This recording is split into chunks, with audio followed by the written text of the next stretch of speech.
Good day.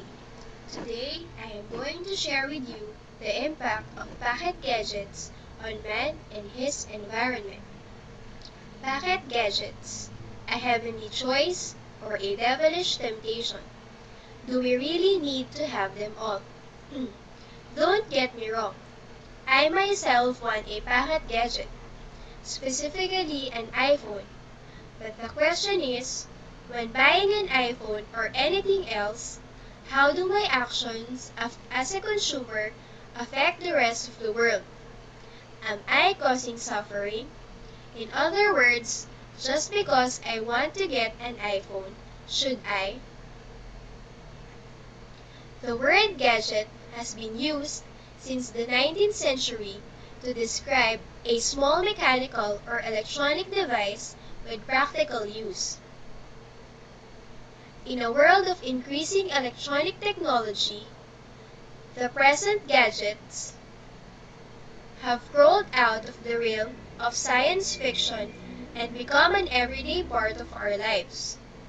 These gadgets tend to be unique and novel ways to make them look more fashionable. And nowadays, it already scatters our homes and fill our pockets. Man has defined himself by his tools and the gadgets he has created to make life easier and better.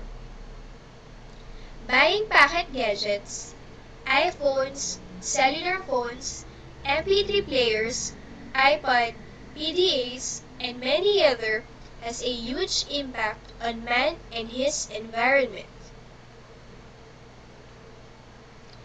Packet gadget stimulates the economy, causing people to make impulse purchases. They make our lives easier and convenient. These gadgets have the ability to change people's knowledge of how to gain access to and use information. And yes, they entertain us. They support productivity activities like checking email, easy communication, and be updated on what's the latest.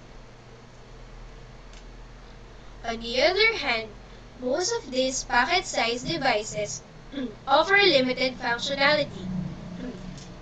They are usually not very innovative and technology-wise. They apply it to something that the consumers would perceive as, "That's what I always wanted," making us dependent on high-tech. There is also another burden on the environment and resources, because in most cases, such gadgets end up unused in a corner or in the landfill.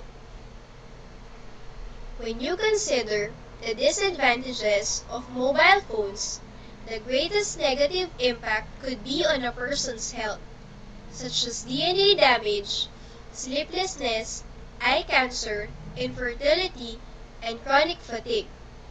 But the evidence is still inconclusive. But with an ongoing exposure to radiation, there is a possibility that there is something to be considered here. There is also a struggle to control world supplies of an essential ingredient in most of our electronics, a metal called coltan, 80% of which lie beneath the Democratic Republic of Congo. It is a battle for the metals that make our technological society vibrate, ring, and blink. And it has already claimed 4 million lives in 5 years and broken a population the size of Britain's. Am I saying we should never buy another packet gadget?